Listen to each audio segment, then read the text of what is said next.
At ito na nga guys, ay makukuha na natin ang ating caregiver certificates dito after 2 months.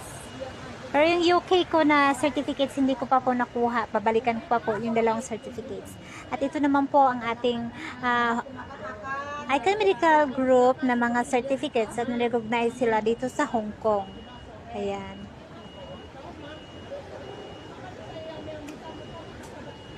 So every month, marami talagang nag-i-enroll dito guys. Sobrang dami. Punong-puno yung classroom nila. Ayan yan sa UK certificate. Ayan sa makikita niyo. Ngayon may pasok po ngayon. Tapos dito tayo mag-start sa Exit A Prince Edward to Icon Medical Group. Lakad ka lang po ng kunti. Ito po yung Bank of China. Bank of China.